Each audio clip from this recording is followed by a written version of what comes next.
Então a cabeça que estava atuando no momento da visão para o qual João foi transportado, no capítulo 13, era a cabeça papal. Era ela quem estava atuando 42 meses, massacrando os santos, e que João viu, e no final ela recebe um golpe mortal. Ou seja, toda besta é atingida porque a cabeça representa o animal em sua totalidade. Ok? Se já sabemos disso, nós agora podemos entender quem são as cabeças que vieram antes ou depois, e podemos preencher o nosso quadro aqui. Das 7, uma é o papado. Alguém sabe qual é? Das 7, se é a primeira, a segunda, a terceira, a quarta, a quinta, a sexta ou a sétima? A penúltima, a sétima, a quinta, a sexta. Quem dá mais? Vamos lá, um leilão aqui. Está tão diferente os pontos de vista. A quinta. Vocês nunca vão saber se é a primeira, a segunda, a terceira, a quarta, a quinta, a sexta, a sétima, se vocês não souberem primeiro quem é a primeira da sequência. Se vocês não souberem quem é a primeira da sequência, como é que vocês podem contar os impérios até chegar no papado, para saber qual é? Como? A última dos Estados Unidos? Isso ajuda em quê?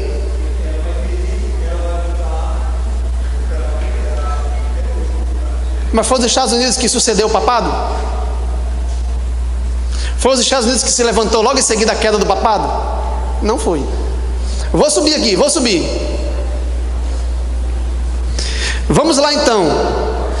É um quebra-cabeça profético, e vocês precisam decifrar. Se eu não souber quem é a primeira, eu não posso contar na sequência até chegar no papado. Eu sei que uma delas é o papado, só sei disso. Quem é a primeira?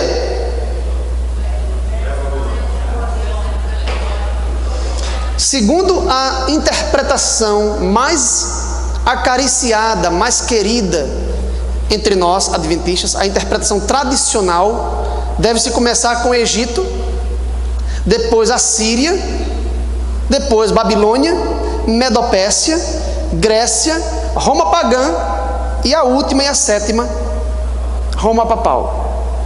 Quem já ouviu falar nessa interpretação? Levante a mão. É a interpretação que está nos comentários, nos livros da igreja. Devemos começar com Egito, Assíria, Babilônia, Medopécia, Grécia, Roma pagã e Roma papal. Está correta essa sequência, irmãos? Está correta a sequência? Sim ou não?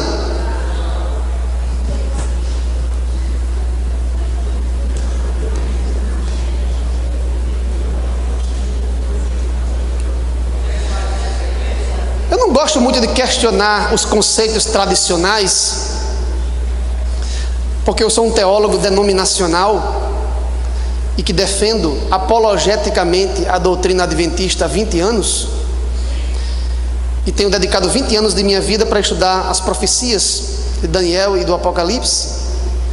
Mas aqui e ali, nós teólogos precisamos superar certas interpretações que se tornaram benquistas entre nós em certas épocas, mas que hoje não respondem mais satisfatoriamente à compreensão mais avançada que temos da Bíblia. Lembra que ontem eu falei sobre isso? Que Deus está guiando o povo numa compreensão cada vez mais refinada da verdade? Lembra que falamos isso? Então hoje eu quero propor uma interpretação que é a interpretação mais aceita atualmente pelos teólogos, para que os irmãos possam ter uma compreensão mais profunda desse tema tão interessante e vai nos deixar em alerta para os momentos finais da história em que vivemos. Qual é a sequência das cabeças? Antes de eu dizer para vocês qual é a verdadeira sequência das cabeças, segundo a Bíblia, eu quero primeiro definir quem é a besta agora. Eu perguntei, os irmãos responderam, a gente foi refinando, e até agora ninguém decifrou quem é a besta como um todo. A gente só entendeu que a besta tem 7 cabeças, e que a besta é o que é a cabeça do momento, porque a cabeça do momento representa o animal inteiro em sua totalidade, naquele momento histórico de sua atuação, não é isso? Mas como é que eu posso dizer que a besta inteira é o papado, Se nós temos ali Babilônia, Medopérsia, Grécia, um monte de outros impérios ali nas cabeças, logo a besta não pode se restringir ao papado. A besta só se restringe ao papado quando a cabeça papal está atuando na história. O poder papal está atuando na história hoje de modo hegemônico? Hoje? Não. Então, não é o poder papal que está mantendo a besta viva no mundo na atualidade. Na época de Daniel, a besta já existia e estava atuando através de uma de suas cabeças? Estava ou não? Estava. Na época de Daniel não havia Império Romano, né? 5 minutos? Ainda falta muito. Só para pausa e a pausa para a música, tá certo? Irmãos, então eu vou definir o que é a besta e vou definir as cabeças depois da música. Então vamos definir a besta aqui. Todos concordam comigo que a besta tem elementos do leão babilônico? Que a besta que João viu tem elementos do urso medo-persa, do leopardo grego, do monstro indescritível com 10 chifres e do chifre pequeno?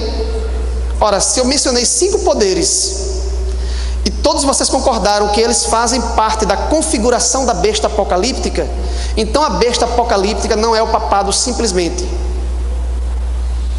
Ela envolve Babilônia, Medopérsia, Grécia, Roma pagã e Roma papal, no mínimo, porque esses elementos fazem parte da configuração corpórea do animal que João viu. Logo, a besta não é simplesmente o papado. Se disser que é o papado, está certo também, mas não é simplesmente isso. Eu vou dar uma definição provisória da besta. Provisória, a gente vai tentar incrementar novos elementos à luz da Bíblia ainda nessa manhã.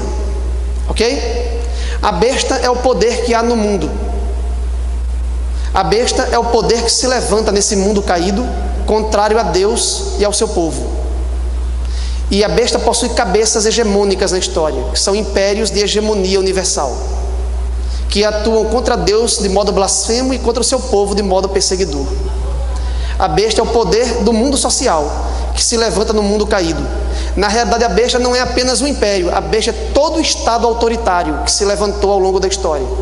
Todos os países, todas as nações que se levantam nesse mundo caído e que se faz representar no plano político e religioso, faz parte da configuração da besta. E o Brasil faz parte do corpo da besta. E a Alemanha e os Estados Unidos faz parte do corpo da besta. Não é uma cabeça, um poder hegemônico, mas todos os poderes políticos fazem parte do corpo do animal, que blasfema contra Deus por arrogar para si prerrogativas de domínio universal que pertencem exclusivamente a Deus, e por perseguir o seu povo e fazer uma simbiose maldita entre religião e política ao longo da história. Na realidade, a besta que João viu é um símbolo composto. É o que os especialistas chamam de síntese alegórica. O que é isso? João pegou as 4 bestas de Daniel e fez uma síntese delas em um único animal, com característica de leão, com característica de urso, de leopardo, de monstro indescritível, de chifre pequeno. João, na realidade, criativamente, claro que sob inspiração, pegou as 4 bestas daniélicas e as unificou em um único monstro multicéfalo marinho. É uma síntese alegórica de todos os poderes que se levantaram ao longo da história e que imprimiram na história uma direção contrária à do reino de Deus, que virá no final para destruir os impérios humanos e substituí-los para todo sempre. A besta é o poder que há no mundo, é a união, é a coligação de todos os reinos, é a coalizão de todos os reinos que se levantaram ao longo da história, contrários a Deus e ao seu povo. E as cabeças são impérios hegemônicos. Mas a besta como um todo representa todos os poderes que há no mundo, que se levantam desse mundo caído e que são regidos pelos princípios de um mundo caído e não pelos princípios celestiais que emanam do reino de Deus. Todos compreenderam esse conceito? Não é muito mais amplo do que nós imaginávamos? A besta é o poder que se levanta no mundo social. E as suas cabeças são os seus impérios que imprimiram uma direção na história contrária à vontade de Deus e que persegue o povo de Deus ao longo da história. É por isso que as cabeças da besta são Babilônia, Medo-Pérsia, porque envolve todos os impérios. A besta envolve todos os impérios que se levantaram. Não pode ser restringida em sua simbologia a um único império. O papado não esgota a simbologia da besta.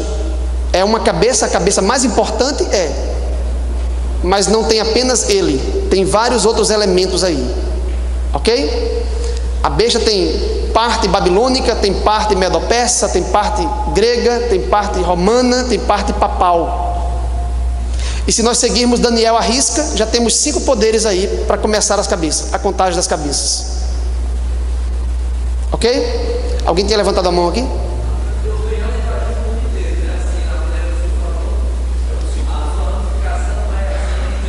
A besta, como um todo, envolve todos os reinos desse mundo, contrários ao reino de Deus. Mas as cabeças da besta são impérios que se levantaram nesse mundo e que possuíram poder hegemônico, que dominaram de modo universal sobre os outros impérios, sobre os outros reinos.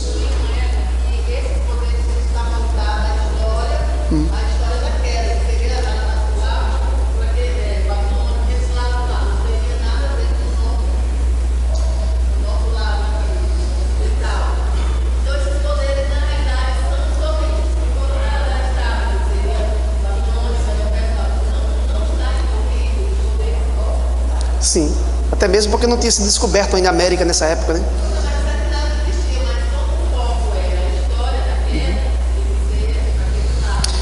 Algumas pessoas acham que a estátua que Daniel viu, ela é eurocêntrica, porque ela está centrada nas potências do velho mundo, nas potências do mar Mediterrâneo, da Europa. Não é bem verdade, porque Babilônia e Medo-Pérsia, que é a metade da estátua, se encontram nas regiões orientais extremas do globo. A civilização suméria acadiana, de onde se levanta a Babilônia, e a civilização iraniana, de onde se levantam os medo-persas. Faz parte do ouro e a prata da estátua. Aí agora a gente vem para o ocidente, o bronze, a civilização greco-macedônica no ocidente, e as pernas de ferro, Roma.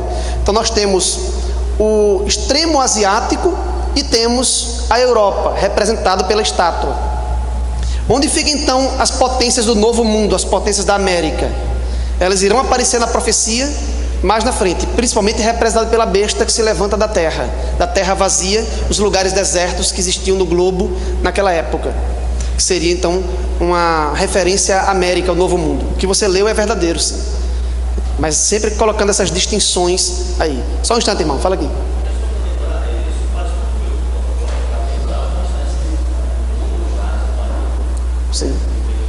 Sim. O Satanás, o dragão, está por trás da besta. A besta é um instrumento seu para operar no mundo. O Satanás é um ser espiritual. Ele não age no mundo diretamente.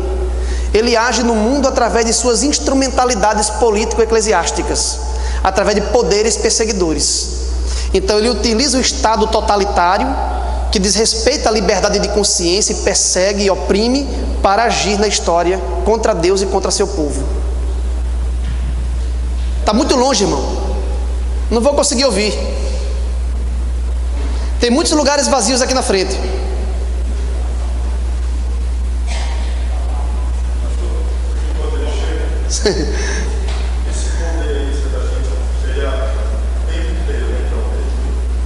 A besta sempre agiu no mundo desde que Satanás esteve presente. Sim. Aparece Satanás na figura da besta.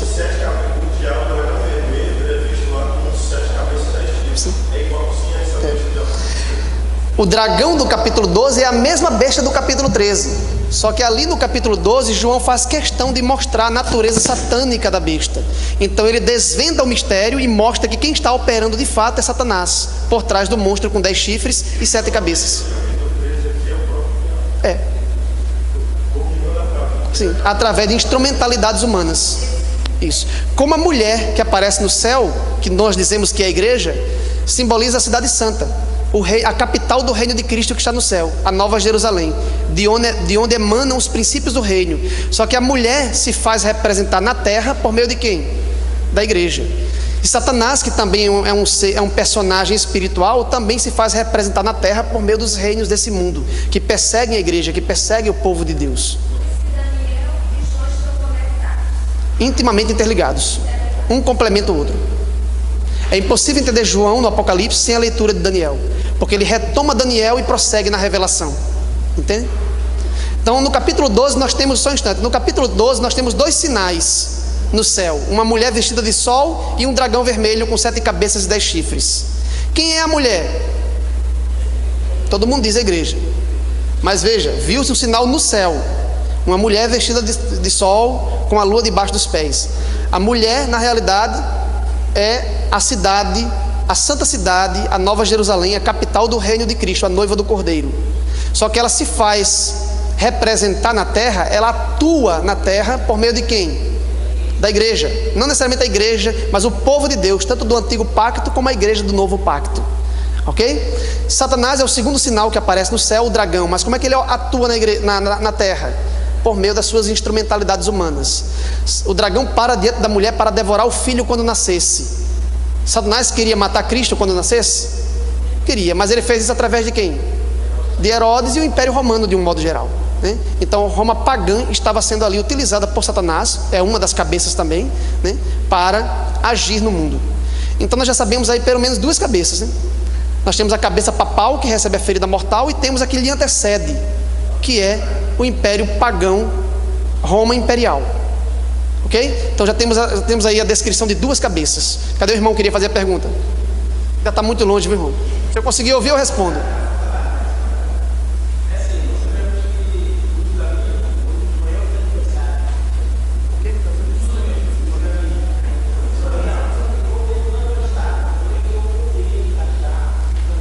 Na estátua? Na estátua você não pode encaixá-lo, porque na realidade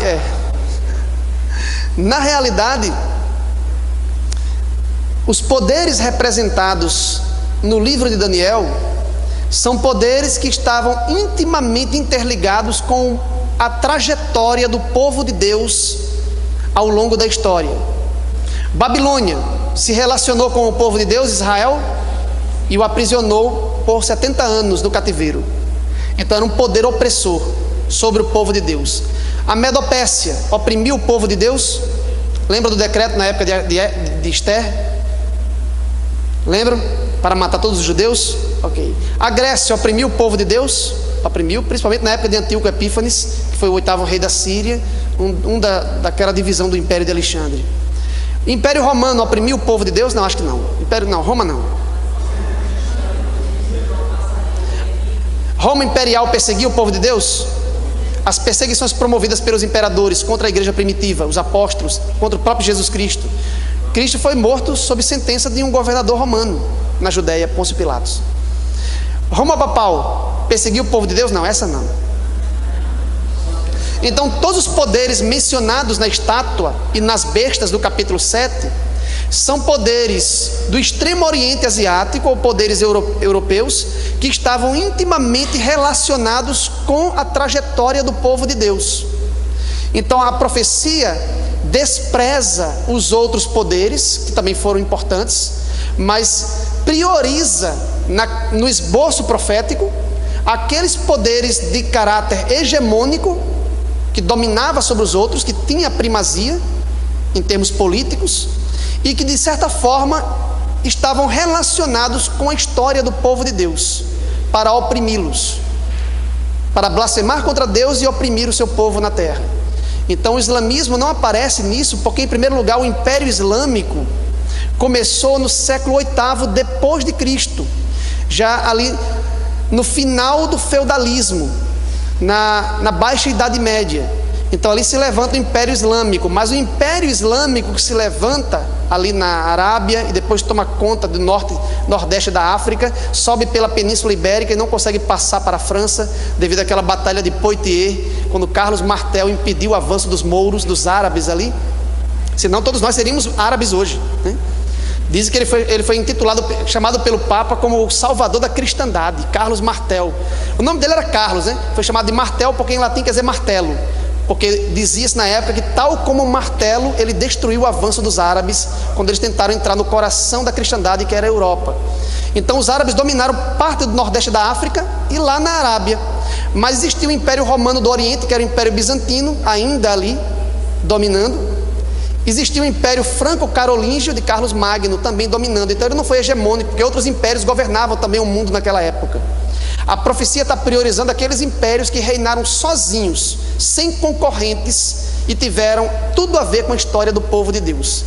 E os livros de história só reconhecem 4 que governaram sozinho a história: Babilônia, Medo-Pérsia, Grécia e Roma.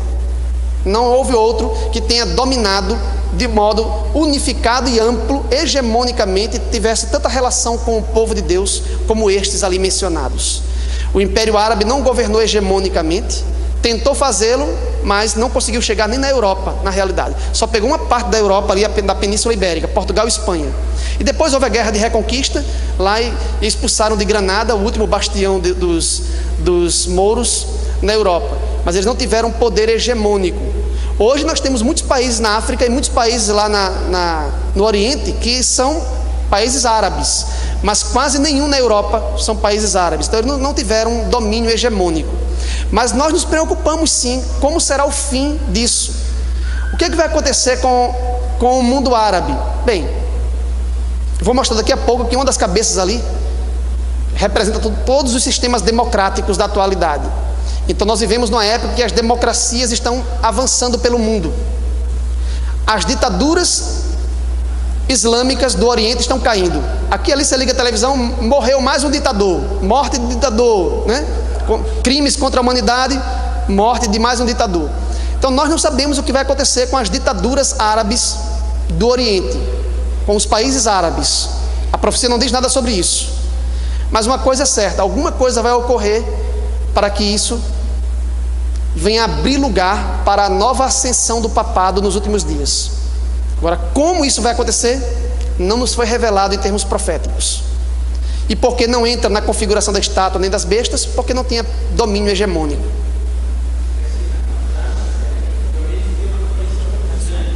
Sim.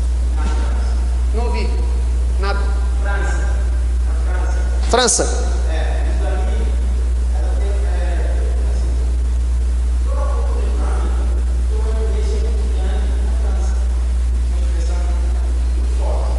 Sim.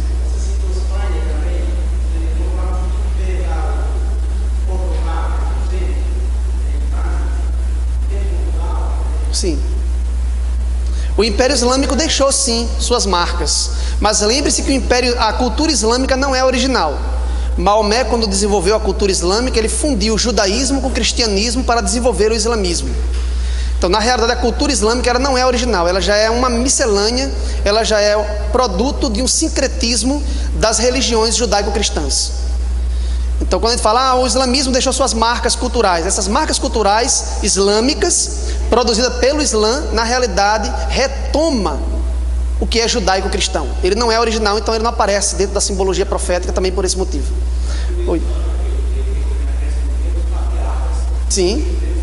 Sim, o Alcorão ele é construído sobre a matriz do Velho Testamento e depois do Novo Testamento.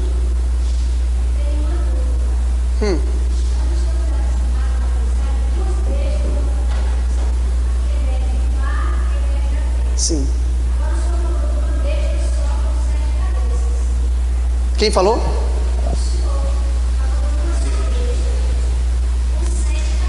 Não foi o que nós lemos no Apocalipse 13? Não, hoje mesmo, eu li.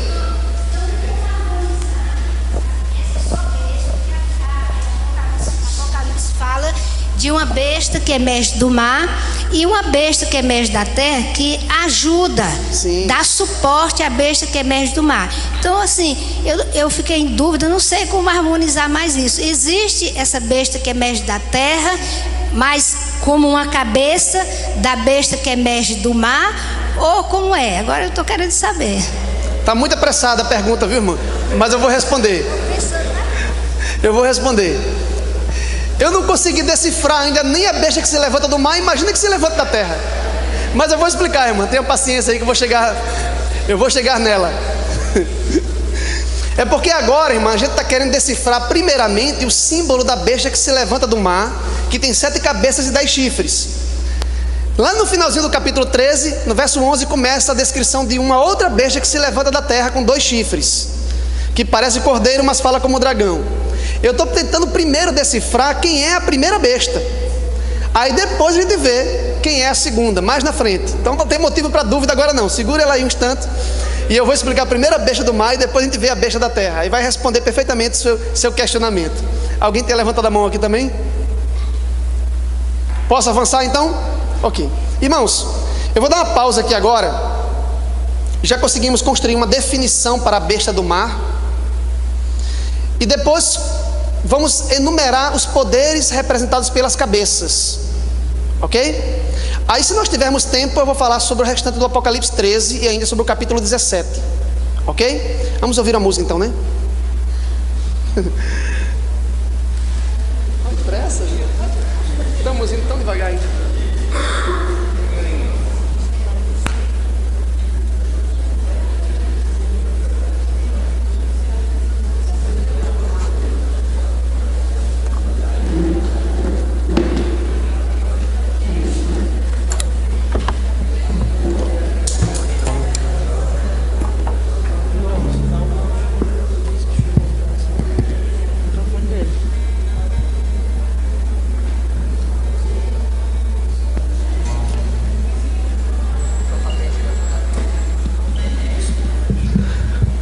Bom dia, eu peço perdão aos irmãos. Teve um acontecimento ali, eu tive que chegar atrasado um pouquinho. Mas agora cheguei bem, graças a Deus, e vamos agora louvar o nome do nosso Senhor Jesus Cristo, amém?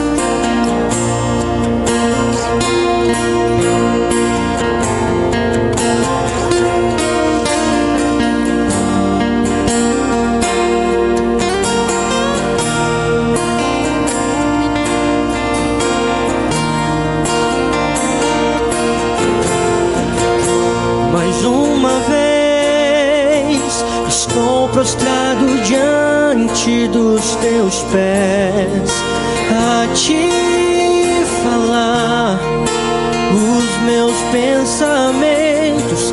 Às vezes, Deus, sinto que estou andando só.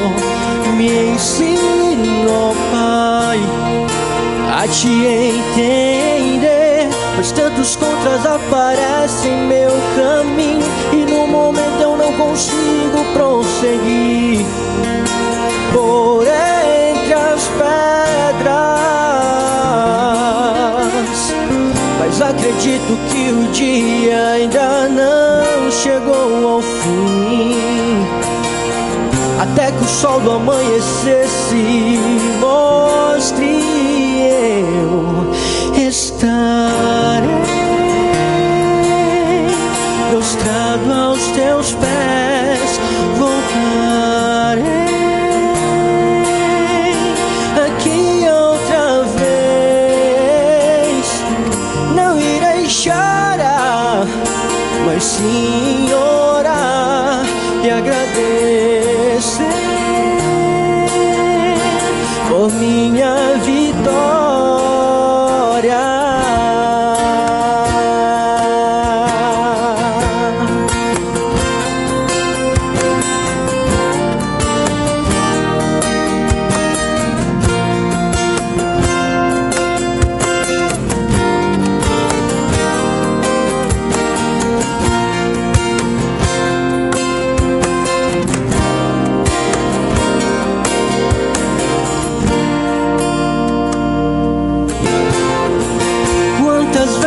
Disseram que você anda ao meu lado,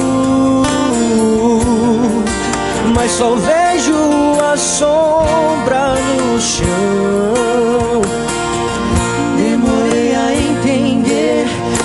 nossa sombra era Jesus,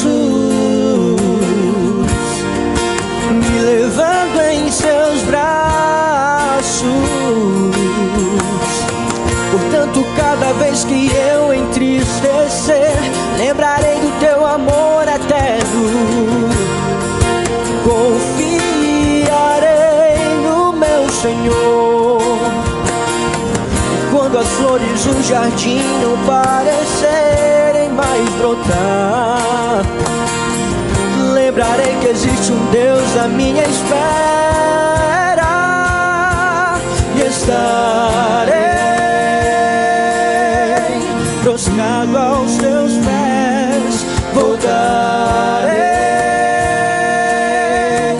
aqui outra vez. Não irei chorar, mas sim orar e agradecer por minha vitória. E estarei prostrado aos teus pés, voltarei aqui outra vez. Não irei chorar, mas sim orar e agradecer